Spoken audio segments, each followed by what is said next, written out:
पुढची बातमी।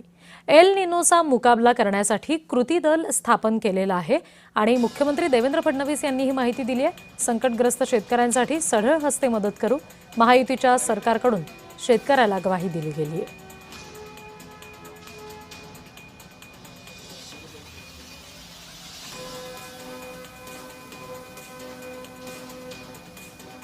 सरकारकडून एल निनोच्या पार्श्वभूमीवर टास्क फोर्स स्थापन झालेला आहे।